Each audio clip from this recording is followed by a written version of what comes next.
Sam Goodwin, entrepreneur, speaker, author. Thanks for coming in today. A fellow St. Louisan who, took the long route to get all the way back into this seat today. But tell me what you do, Sam. Yeah, thanks, Shep. Thanks for having me. So today I live in Washington, D.C., but originally from and grew up here in St. Louis. So happy to be back. And for the local listeners, I'll just answer the question right now. I went to DeSmet High School, right, along with my two younger brothers as well. And today I run my own speaking business. So I speak full-time, also do coaching on people who want to get into the speaking industry. And that's where my professional time and effort is today. And okay, so you're based out of DC or DC area, and so you speak around. Who are you speaking to in general? Yeah, so my primary theme is uncertainty, and most of my work is with corporate audiences, conferences, conventions, leadership retreats, a range of different groups.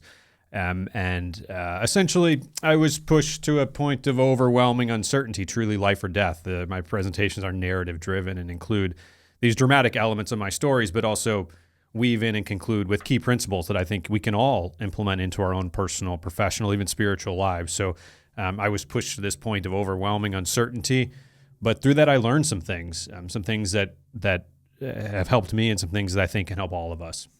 Yeah, because that's a tough thing to suss out, and we deal with it daily, whether it's it could be all forms.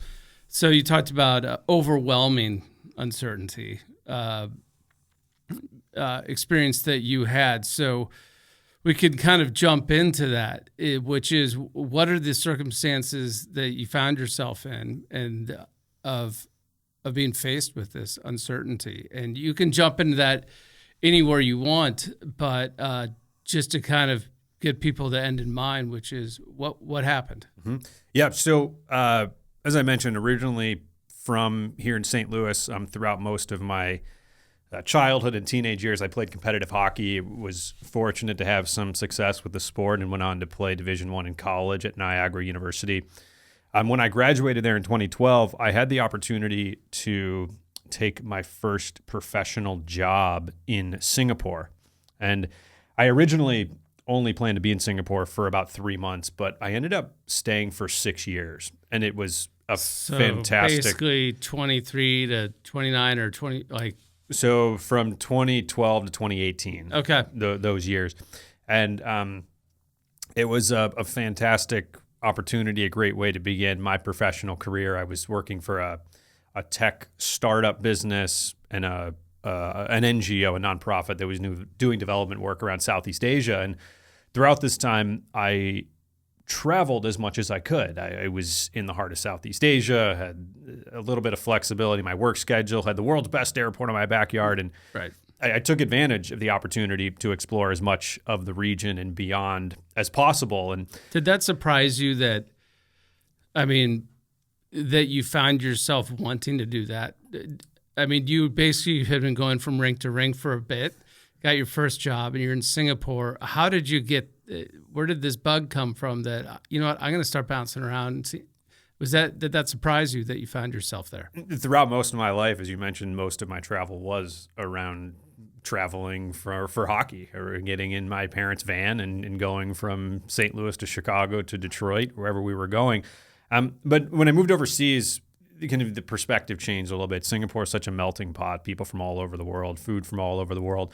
And it was just this unrelenting curiosity that really drove me to travel. And I don't know where that came from, but I think it's been there since I was a kid. And that time really gave me the opportunity to jump on that and try to learn and better understand the world. And Singapore, as I mentioned, just its location was this great place to be based in order to experience new places. I mean, you hadn't had an open weekend in forever. So you're like, what do I do? Usually I'm playing hockey right now. And, yeah, for sure. And kind of the thing to do for the expats there was to travel, to experience the region and have those opportunities. So that's kind of how that adjusted. And so it wasn't part of, you weren't a 10, 12-year-old thinking someday I'm going to travel the globe. No, it was, so I had just a personal preference when I traveled. I didn't like to repeat places. Okay. And so the next weekend, the next holiday, the next opportunity I had, I would just go somewhere different. And I put this formula into play for about 6 years. And it was in early 2018 when I realized that I had traveled to about 120 countries in the world. And it was at this point when I remember thinking, well, how many are there? I had always traveled because it was fun and I enjoyed it. But most importantly, I learned from it. Travel was the best education I'd ever had. It was never about ticking boxes or checking places off a list. So you kind of turned around one day and you're like, wow, I've been a lot of places at this point. Right. And it was always organic. To answer your question, it was never like from the beginning, oh, I'm going to travel to every country in the world. It was always about learning and better understanding people. But I got to this point, I did a little bit of research and learned that there are 193 fully recognized UN sovereign states. And so I thought to myself, well, maybe I could go to all of them. And the competitive athlete in me likes setting goals and working toward achieving them, et cetera. So no, I get it. I started doing some more research, started looking at quite a few different things. I began with a map, my bank account, people who I knew in different places who might be able to help, visas that I might need. And yeah, you're like, I'm not going to be at the Ritz if I do this.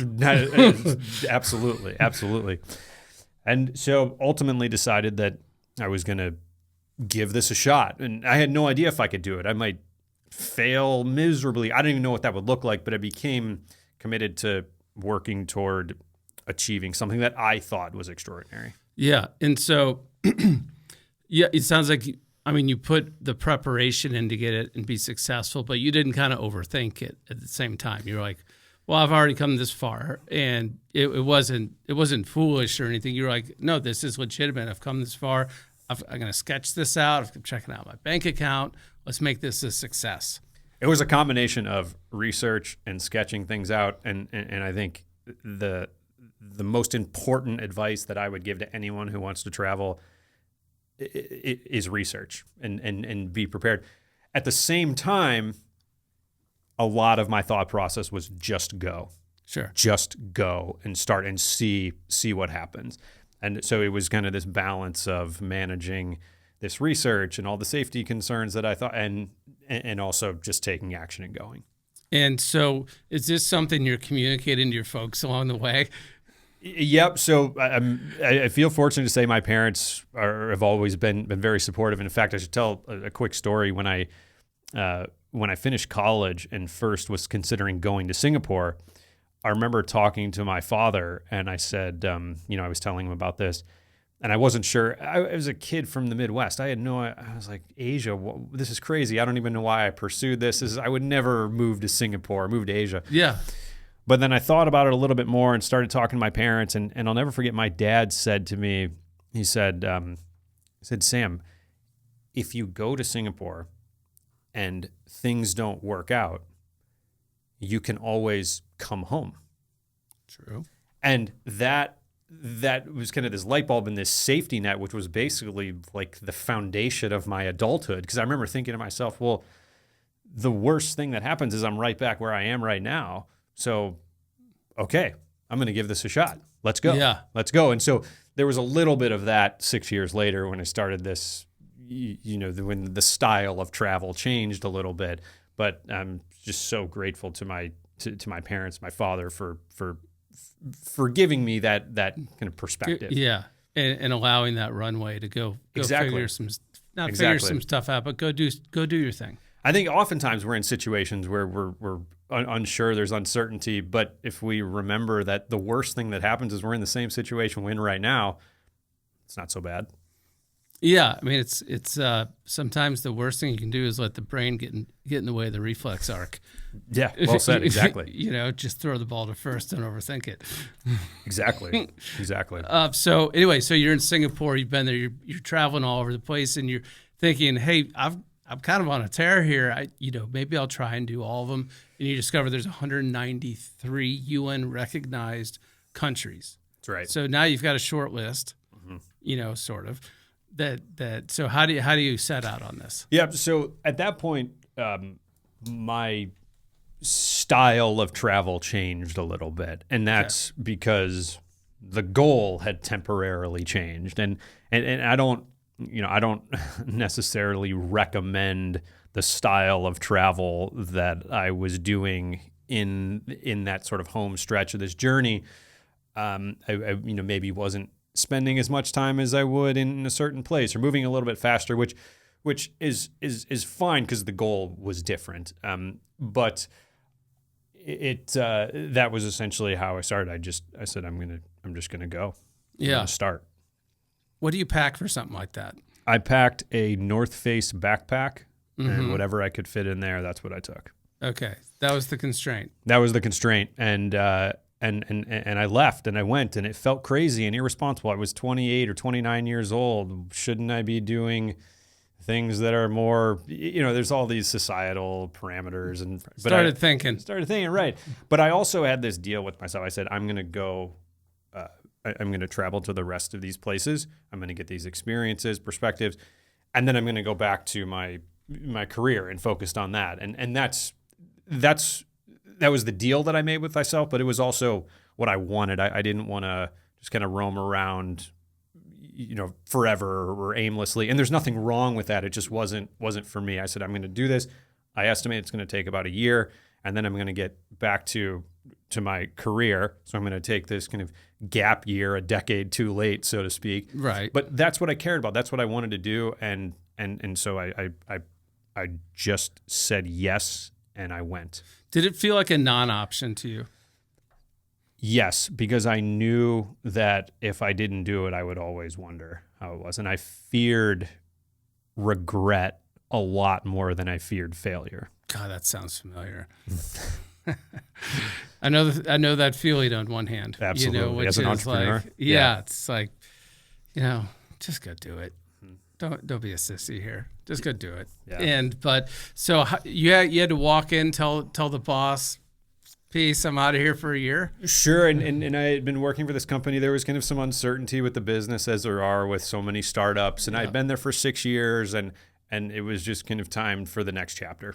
Okay, so it wasn't, I'll be back in a year. It was like, I'm done here. It was like, I'm going to do this and then going to see how things look, yeah. Okay, so where was the first stop? Just we have to go through each stop, but where was the first, I'm out of here and here I'm going? Yep, so I actually temporarily relocated some of my things to the UAE, to Dubai. I had some friends there, and that was sort of my base for the next year. Partly because I had some friends there, but also partly more so because of its geographic location. It was closer to a lot of the places that I hadn't been to yet, a lot in Africa and in that region. And so during that time, I sort of based myself in Dubai, and I started this business. I was giving skating lessons to the kids of local expats there. Okay. And it wasn't really a sustainable business, but it was what was needed. It was what was needed at the time, and it allowed me to travel and have that year there.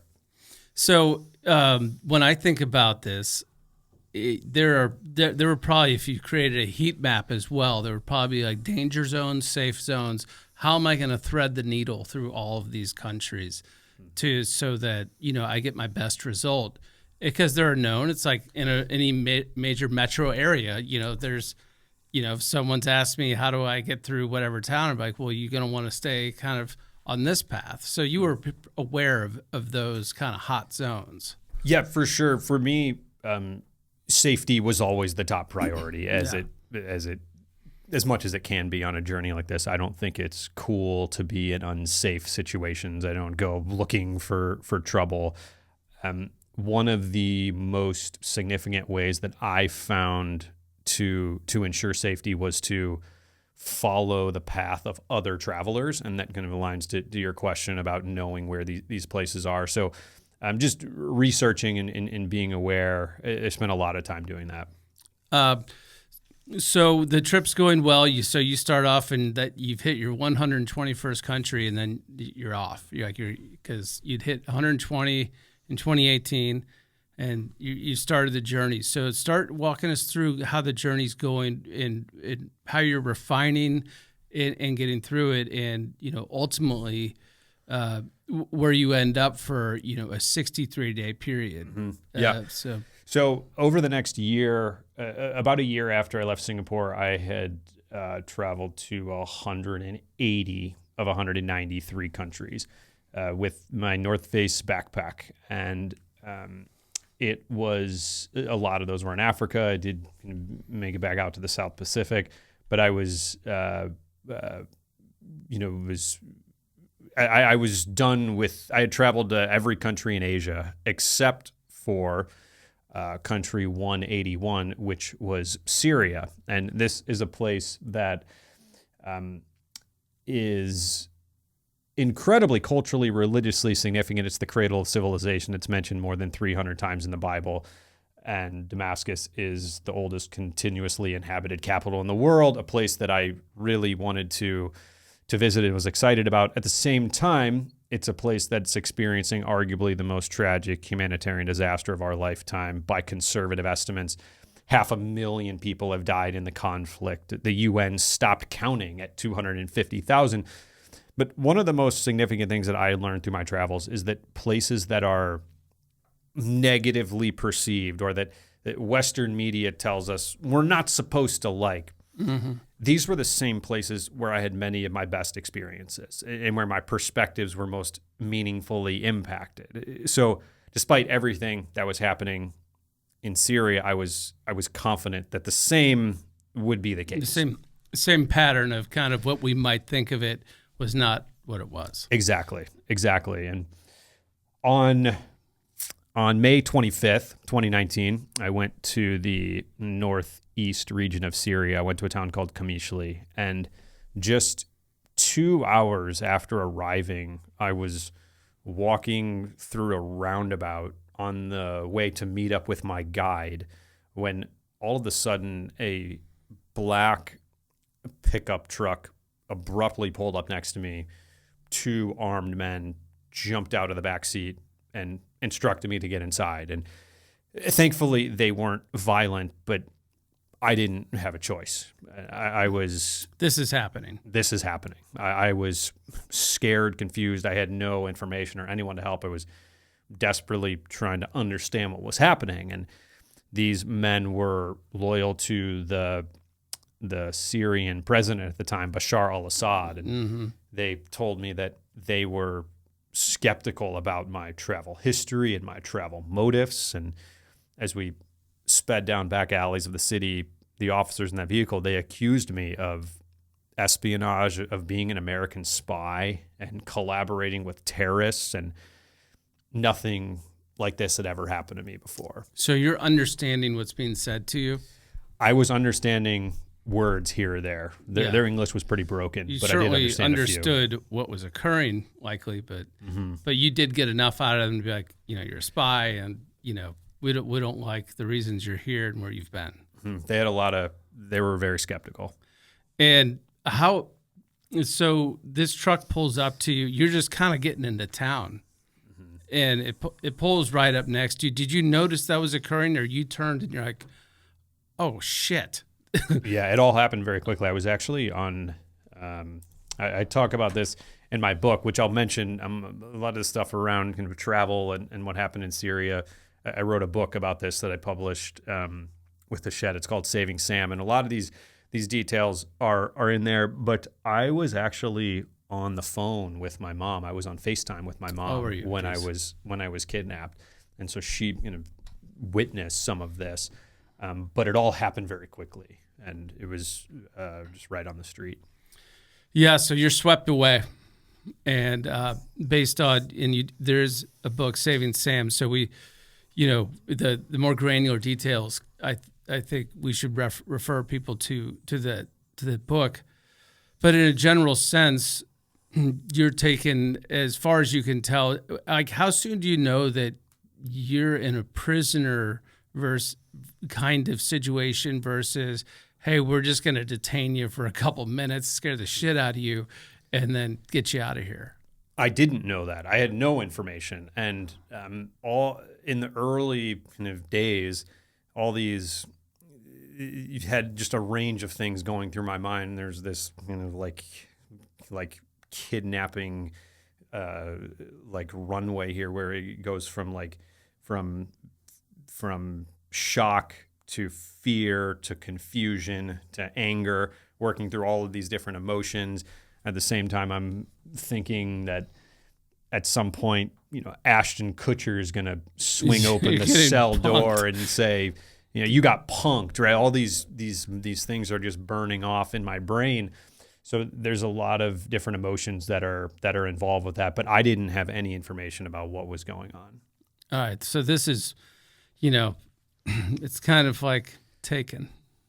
You will be taken sort of moment where like this is just happening, and you're held captive 63 days in total. And without digging too much into that, because I think that the text is a better place to get all of that. But what can you tell us about that 63 days without getting too into the details of just sort of maybe the mental ebb and flow of that? And it's, there were segments of where you were by yourself for a long time, and then, you were moved, and what ultimately led to you getting out of there? Yep. So I was held for, as you mentioned, for 9 weeks, for 63 days. And my time was, it turned out to be essentially split in half. So the first 27 days I was held in solitary confinement. The next month I was held in a more of a general population facility with lots of other men. And both of these had their very different variables to them. Solitary confinement is torture. It's a cruel tactic that's been used by captors for centuries. If I told you, Shep, that so I often say the most challenging part of the situation was the uncertainty. And what I mean by that is, if I told you that you were going to go and be put in a underground prison cell, you were going to be given bread and boiled potatoes and water to eat. You were not going to be physically harmed, although you'll hear other people being tortured. And on day 27, you're going to be taken out of there and moved somewhere else.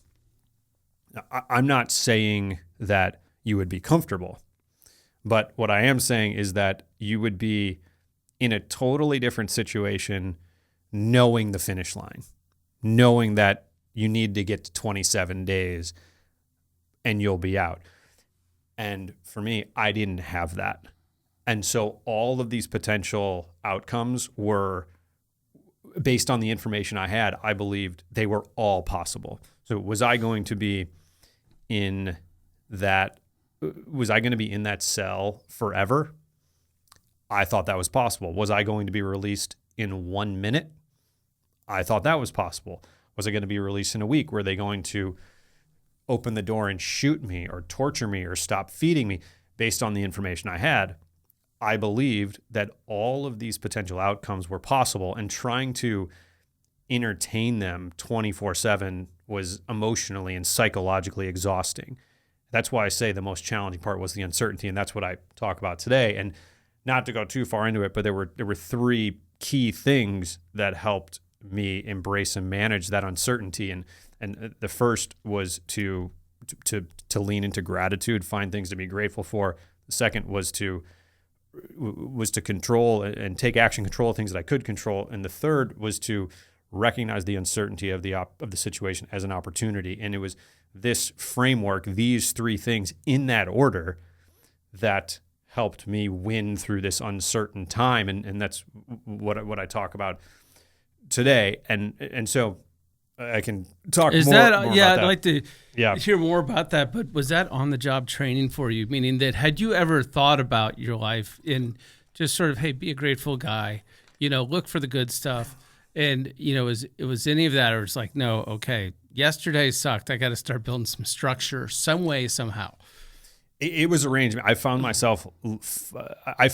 strength and put this framework together as a result of so many different life experiences. And we were talking before this episode about the skills and traits that are developed through being a competitive athlete. Yeah. And that was something where I found a lot of strength, the mental toughness, critical thinking, resilience. We hear CEOs or business leaders say all the time that they like to hire athletes. And I thought about the coaches that I had and how they instilled these things into me that helped in that situation. But I leaned on all kinds of things for strength. I leaned on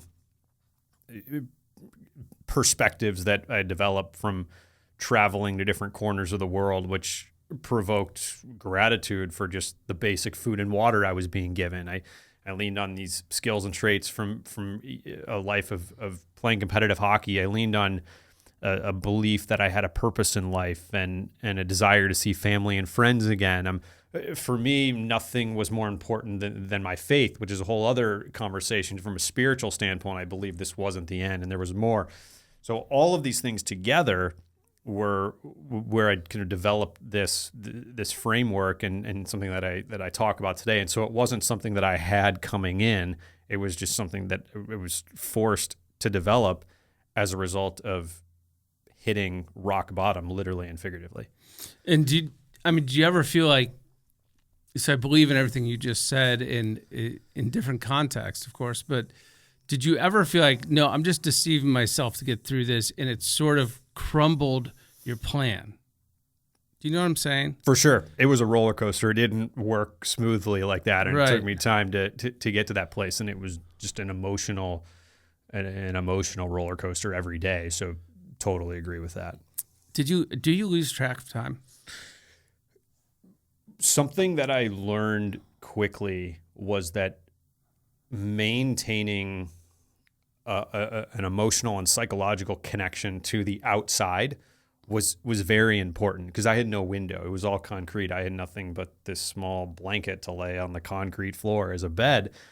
There were two ways that I kept track of time. One was I had to request to go to the bathroom, and I would bang on the door, and they would usually let me.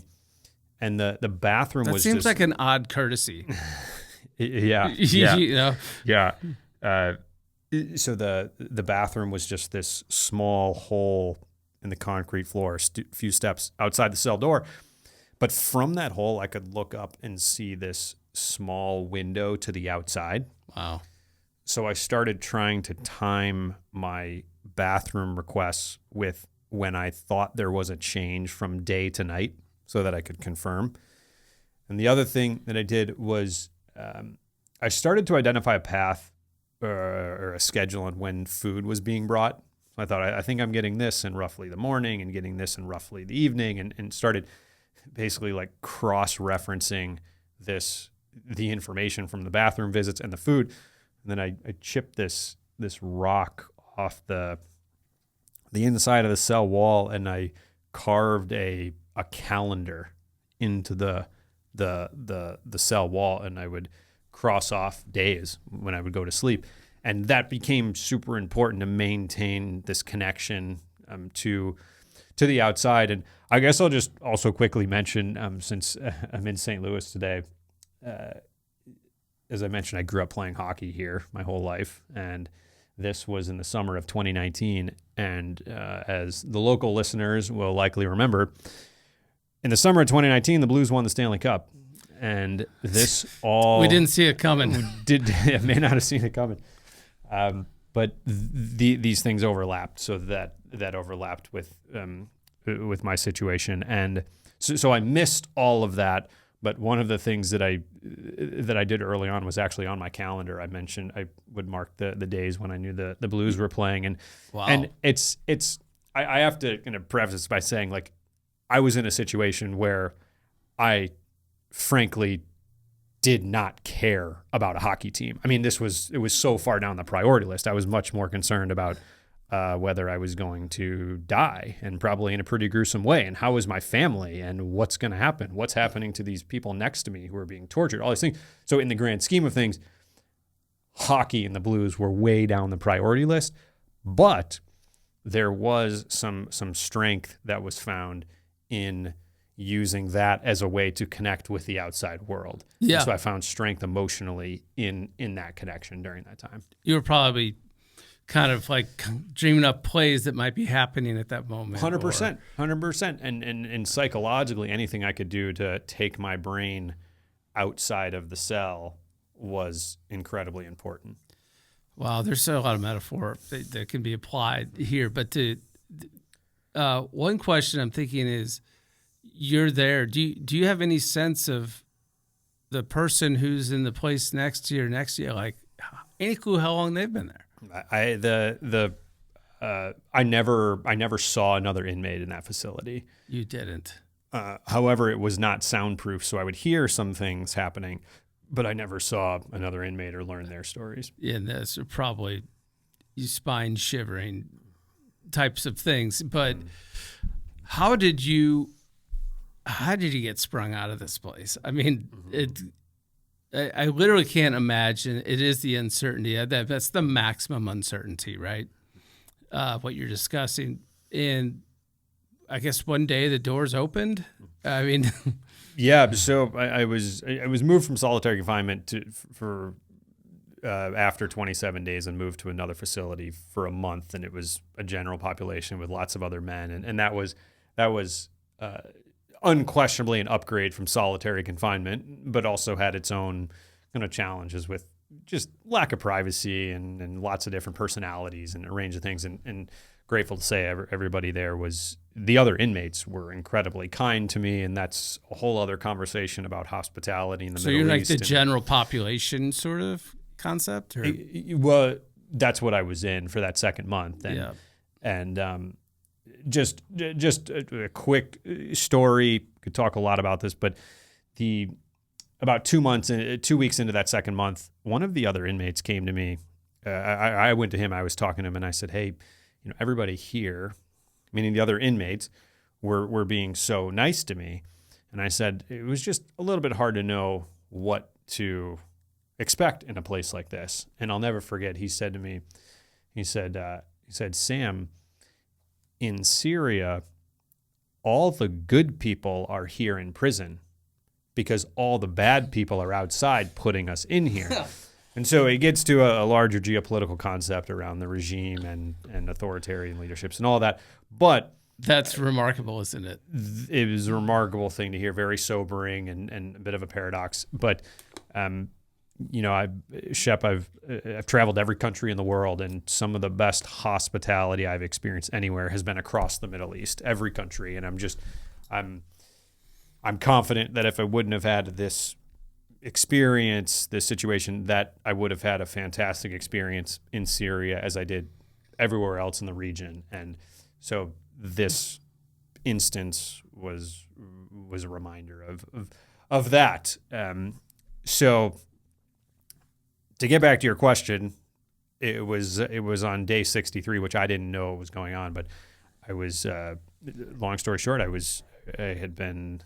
my release had been granted as a result of the Lebanese internal security. Lebanese officials had mediated my release on my behalf, and my family had actually connected with them from here in the U.S. And I was driven out of Damascus to Beirut, the capital city of Lebanon. And when I arrived there, I went into the office of Lebanon's internal security, and in addition to dozens of government and military intelligence officials and journalists, when I walked into the office, also my parents were there, culminating this moment that was just indescribably emotional, and one that many people thought would never happen. And a breath must have knocked the wind out of you.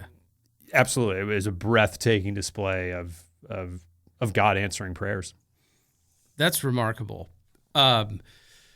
A lot to uncover there, but the book is Saving Sam, and so I'm going to assume it can be found in the normal channels. And as I said before, I wanted to hear this from you firsthand, and I'm going to be following this shortly with that. So let's talk about the book for a second. How did you get to that? I mean, I can understand it's an experience, but it's not without pain. Was it driven? Was it motivated primarily by, like, I've just got to kind of get this thing out of here and onto here? Was it a therapy sort of thing that got you there?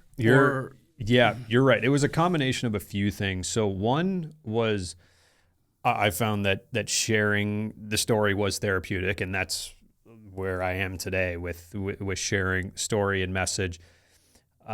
Also, I believed from kind of a spiritual standpoint, I believe that it was given this for a reason, and that by sharing it in a meaningful way, it can be impactful to others. So that was there. And then the other dynamic that came into play pretty quickly was that I realized that what happened to me was really only half the story, because I when I was released, one of the most overwhelming things for me was learning about everything that happened on the outside while I was trapped on the inside, everything with my family and what they were dealing with. And so they have kind of their own story with their loved one going missing and on the other side of the world. And so the way that the book is set up, it's really two stories. So it's me trapped on the inside and my family on the outside. And so it's sort of like this Apollo 13-esque structure where there's this under-resourced entity stuck and then this group trying to help. And the difference is that in Apollo 13 they could talk to each other, but the structure is going to be the same. So it's really, the way the book's set up is really two stories. It's definitely two stories. I mean, their minds must have been running wild, just like yours. I mean, the communication was, I mean, I think there was some that shook loose eventually, but basically none. Totally. And oftentimes today, if I'm speaking at an event or a conference, sometimes I'll have my parents there, one of my siblings or someone, and when the audience finds out that they're there in the Q&A, they start getting questions. I mean, like the moms in the room, for example, want to ask my mom, well, what did you do? What were you thinking? What were your prayers? Who did you talk to? These different situations. So I often say that sometimes I feel like it should be them who are up on stage giving a presentation, because what happened to them is arguably as extraordinary. And so it's really two stories. And with someone who's taken hostage or kidnapped or wrongfully detained around the world, it's not only the person who it happens to, but it's also their family and their loved ones who are being tortured as well. And so it's important to remember that that's going on. Yeah, I mean, as a parent myself, you think about that, I'm like, I mean, I would go to lengths to try and get that solved. And that was probably a very difficult time, to say the least. So when you're thinking about the book, you have to pull out messaging, though. You've got to communicate something ultimately. And sounds like you've settled on the concept of uncertainty and what that means. What are some of the other, I guess, themes that people can be thinking about as they think through your story, but like, how can they apply uncertainty is a killer, mm-hmm. but what other maybe are on the cutting room floor, almost made it, but didn't, type of themes? Essentially, I don't want to be known for the things that happen to me. I want to be known for the way I've responded to them. Yeah. And I hope that the readers of this book this book will empower readers to adopt a similar mindset and implement it into their own personal, professional, or spiritual lives. And that's where my family and I are with this story right now. What do you think? So you are out speaking and you interface a lot with people who probably share with you maybe something that's troubling them, or how am I getting past this, or and you look at them. How often is there just really not that much of an impediment that's actually in front of them? Which is a kind of hard question to answer, because you don't want to discredit their feelings in any way, but it's like, no, just push through that. Yeah, I think we could be held hostage by anything: alcohol, drugs, illness, relationships, finances, injuries, but the way that we embrace and manage those challenges, the actions we take, I think that defines who we become and from where we begin again. And people ask me quite a bit, Sam, if you could go back, would you still travel the way you did, or would you do anything differently? And on one hand, I would never want to relive captivity and wouldn't wish that on anybody. But on the other hand, and I think more importantly, I would also never want to give up everything that's come from it. The opportunity to meet some remarkable people, to grow in character and in faith and in understanding really of the stuff in life that actually matters. And those two things go together, making it kind of a challenging question to answer sometimes. Yeah.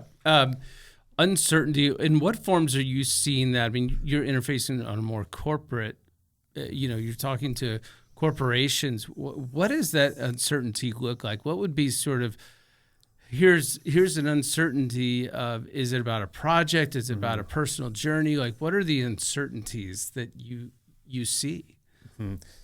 Yeah. I think if we're all honest with ourselves, we will say that our personality today, the very essence of our life, is a result of the challenges we've faced and the choices we made as a result of those challenges, not necessarily because of the good times that we've had. And I think that can just look different for anybody in our personal or professional lives, and it just looks different depending on the situation.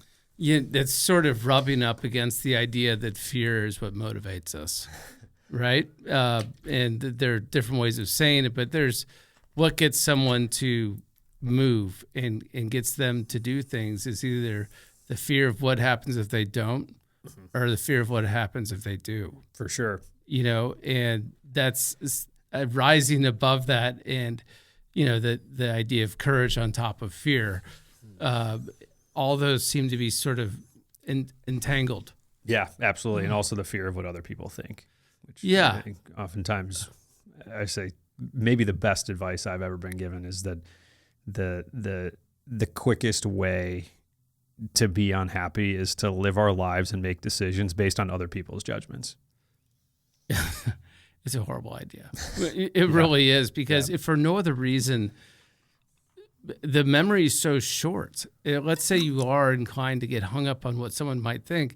Don't think they're thinking about it for more than a day. No. Because there's so much info flowing around these days. It's like, fine, maybe they cared for an afternoon. I had a friend of mine say to me recently, he said, in my 20s, I really cared a lot about what other people thought. In my 30s, I started to not care as much. And then in my 40s, I realized that nobody ever thought about me anyways. That's insightful. And it's one of those things that it can really thwart effort in a big way. Yeah. So stepping away a little bit, and I asked you this before, just to kind of give you a moment to think about it, but I believe in sort of these cosmic things and things. So was this always going to happen? I think, I don't think things happen to us, they happen for us. And although Syria doesn't define me, it has become a part of who I am. And a lot of people said my life was over, but in truth, it was just getting going. Well, thank you to the people who said it's over, because now you had something to push against, right? It's like, oh, you just counted me out. That's right. So thank you for doing that. But the idea, though, I don't know, I just look at different things, and the older I get, the more I'm just like, I'm not going to worry about it as much, because however you want to characterize it, there's a plan or there's a something, but I am starting to think things are not as accidental or sort of disorganized as I once thought. Yeah, that makes sense. Certainly, for me, I view the world through a spiritual lens. I believe this happened for a reason, and probably be working for a while to uncover all of those details. But that's something that I think a lot about with this situation. Yeah, they're not always evident in the moment, and it's how Right. And how do you deal with wanting? There's a desire to be like, you can be pissed about this happening, like that's a reasonable thing to be like, God, damn it, why? So how do you? is it about just being mindful of taking kind of the high road? And because it's not, I don't think anyone faults you for being just kind of pissed. Totally. I was pissed many times throughout this. I think we're all stronger and more resilient than we can imagine. And uncertain times are exactly what we need in order to grow, but we have to view it that way. It's a choice to view it that way. Why is uncertainty so painful? I would just, I think, I mean, there's a high stakes situation that you're in, but you have lower stakes situations now in your life, and we all do that maybe aren't there. But like, why is it so painful? I would just say, I would say, uncertainty is a horrible thing to waste. Okay, tell me about that. And as well as an athlete, entrepreneur, traveler, hostage, I believe there's value and opportunity in every experience. And so, going back to when I reflect on this situation, I just think when we lean into gratitude, when we can control, when we recognize our challenges and uncertainty as an opportunity, when we adopt this framework, these 3 points in that order, we win and we grow through uncertain times. How many people do you encounter that really haven't organized their thinking that way? Meaning that as I get older, I kind of share more of how I bucket my thinking with people, because people shared it with me, and you start. So is it your experience that a lot of people haven't been kind of exposed to, like, okay, you can have an operating system of how you run the way you think? And it just seems like there are a lot of people who haven't, unfortunately, haven't been said, okay, here's a really, really productive way to be thinking about things. Mm-hmm. How common? Yeah, I would need to think more about that and maybe live a few more years to come up with a good answer to that. But I think sharing our thoughts in the buckets of thinking can be really helpful to others. I mean, that's how I've come to a lot of the things that I've thought about today is listening to the way that other people think. So, but I don't know, I'd have to think a little bit more about that. Yeah, I mean, things aren't as amorphous as they may appear, right? And what I think there's a way to think about something, as you know, because you had to create scaffolding for yourself to get through something. Uncertainty to me is just the indicator of what I need to lean into, right? Meaning, like, the things that come into my life, that the discomfort, that's the direction I turn, because I'm like, that's where the leak is. I think there's a bit. Yeah, speaking of leaning into that, I think there's a big difference between what uncertainty feels like and what's actually happening. Okay. I think it can feel some dissonance there. Right, can feel very chaotic, very confusing, but what's actually happening is a lot of growth, a lot of development, a lot of new perspectives, a lot of opportunities, but it doesn't feel that way. But so there's a big difference and discrepancy between how it feels and what's actually happening. How might someone evaluate that? Reflect. And I was like, when I look back on my life, all of the times when I've grown the most or seen the biggest changes in my life, it's always been because of uncertainty, because of something that felt really uncomfortable at the time. And it's kind of cliched to say those things, but if somebody hears people say that enough, hopefully they'll take the opportunity to recognize their challenges as that. Yeah, and the great inconvenience is that happiness typically resides on the other side of that. Other side of fear or uncertainty or some challenge. Exactly. Exactly. And that's for me, the motivator is, I know that when I'm uncomfortable and I'm pushing through something, I think of it more as like I am on a path of getting some happiness. Absolutely. Yeah, absolutely. Which absolutely. is, I don't think that's intuitive. No, I don't think it is. And maybe there's a little bit of a hot take, but as an entrepreneur, I often think that there's a correlation between how on track you are to something extraordinary with how much people are saying no and making fun of you. Right. And that's important to recognize. I think there's a direct correlation there oftentimes. I've said, and it's not a very organized thought, but sometimes I didn't say it very organized there. I've said things like, I know I'm on the right track when everyone's kind of heckling me about it. And now there is an evaluation that needs to occur. For sure. Right. For sure. I really might be walking off into the wilderness, but an indicator of like, are we going in the right direction? And maybe that's an indicator of, this is something that's original, it's occurring, and it's uncomfortable, and it means change. So you're getting, shut down. Totally agree. I mean, it's that saying, it's being an entrepreneur means living a few years of your life in a way that most people won't, so that you can potentially live the rest of your life in a way that most people can't. Yeah. I mean, it's a big swing, right? For sure. So as you think about entrepreneurship, which you are, so you are a practitioner as well. Give me kind of, in your estimation, maybe 3 keys, and maybe there are 10, but 3 that you feel good about to entrepreneurship. Flexibility, creativity, resourcefulness. I think those are the most important 3 things together to being a successful entrepreneur. Flexibility, creativity, resourcefulness. Split the hair between resourcefulness and creativity. Yeah. So in my mind, the resourcefulness is kind of having a network and knowing how to use that network, and also is certainly related to creativity. But that's how I would kind of split that with having a network and using the resources that are available to you and knowing to do that.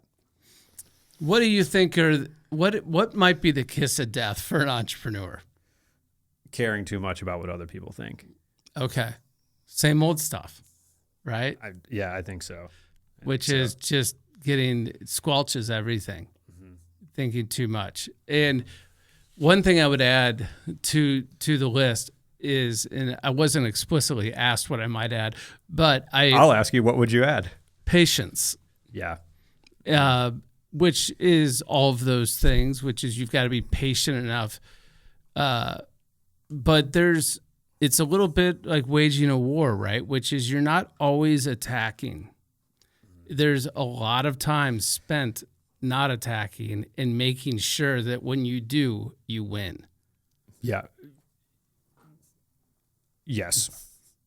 Okay. Yeah. That's yeah. Yeah. Absolutely. Yeah. Absolutely. And actually, we were talking before this, and I think that there's I think a lot about I try to ask other people the question too. It's just like, what do you want to do before you die, and what's holding you back from pursuing those goals or those ambitions? And I think so much of what we've been talking about here for the past 5 minutes is rooted in that. So when you do, I don't know, is that a rhetorical question to a group, or do you ask people that and do they answer it?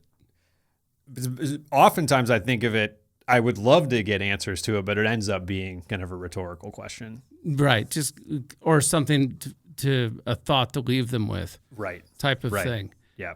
And do you think that oftentimes the answer in that moment may be like, I don't know? I think sometimes that's the answer, but also sometimes people have an answer that they don't want to share because they're scared of it or embarrassed about it, or they don't think it's realistic or can't achieve it. Really? Well, I get that. I mean, I remember when I started Bryzos, people were like, well, what are you up to? Like, I just started a company called Bryzos. They're like, what's a Bryzos? And I always thought of the Beatles. The band The Beatles is kind of because I just thought of Paul McCartney and John Lennon. They're parents, their buddies are asking them like, so what's your band? They're like the Beatles, but it's like BEAT, like Beatle. And they're like, yeah, good luck. Mm-hmm. You know, so all things are cool until they're not, are not cool until they are. Mm-hmm. And you just like, yeah, we're good. And I'm not going to worry about it. I think you said all things are cool until they are or they're not. And so that perception, the people around you, it's just so important to have that thick skin and be focused and disciplined. And I would add to it, I said patience, but it's, you said creativity, flexibility, resourcefulness, correct? I added patience. And one thing, and Lee Letourneau here would tell you something I've said since the very beginning, and this is somewhat topical, I guess, in this, or paralleled, which is I always think of Andy Dufresne. Okay. From Shawshank Redemption, right? Yeah. And read Morgan Freeman's talking about how do you get out of Shawshank State Prison or whatever it was, time and pressure. That's how he escaped, was time and pressure. And I think about that like one little grain at a time.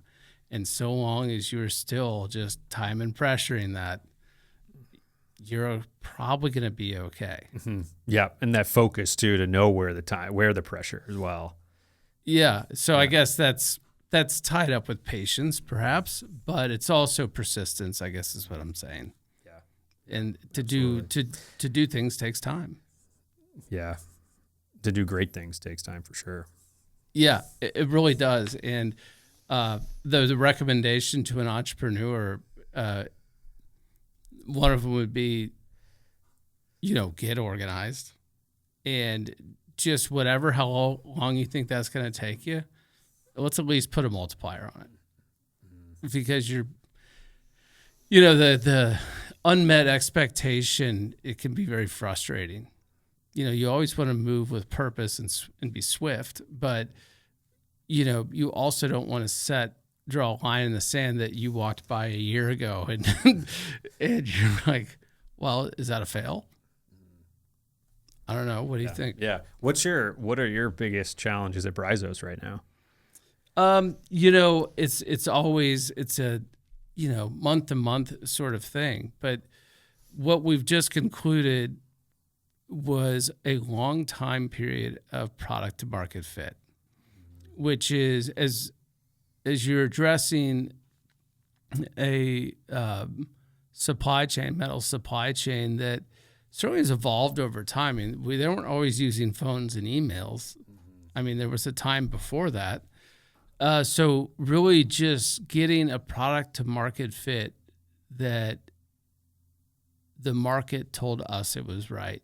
Not by them telling it, because they always tell you, it's great, whatever. But, transactionally speaking, it just speaks for itself. When you're seeing buyers month over month, repeat purchase ratios, north of 75% month over month, that's how we know we've nailed it. So we really wrapped that up, and that was the big, I think one of the major lifts was getting something that people use and adopt into their workflow. And then, you moved on to we move on to the next stages, which is, the scaling of it, because when you're addressing, particularly I think supply chain, you're not going to get a lot of chances with that group, because to a degree, they're not sitting there waiting around for it. So when they give you the time of day to actually look what you've done, you got to nail it, or they're just going to be like, I knew it. Sucks. Right. Yeah. So that was thus far the most difficult thing to do. And then it takes a long time to do that. So that's just a stage of this larger process of getting this in. So there's no one thing that's burning in my head right now of, the people here are tired of hearing me make this, I guess, metaphor of when you're doing this, think of like a music mixing board. All right. With like a 24 channel mixing board, and you are constantly balancing the faders on that mixing board, and you got to get all of them to the top eventually. But there's a right and a wrong way to keep that balanced. And so you could be leaning into your marketing for a while, and then these faders kind of starting to look like they're falling behind. So you've got to figure out a way that is not reactive to make sure that all of these fronts are moving through time. So that's and I think managing that well does keep any one thing from burning a hole in your head. Makes sense. But yeah. I didn't start there. It took some time to get to that point. It took some time to get to that point. And the one of my key focuses has always been, I don't want to have every day to be like a 4-alarm fire. Like how can we address this challenge in a way to create predictability and optics into, and I don't mean just, having like data. I just mean, how can this doesn't have to be an insane project where it's just like, every single day. And so that's a lot of what I try and do is make sure that we're covering as much ground as we can across all these disciplines in a way that the cadence doesn't cause, it doesn't cause discord. Mm-hmm.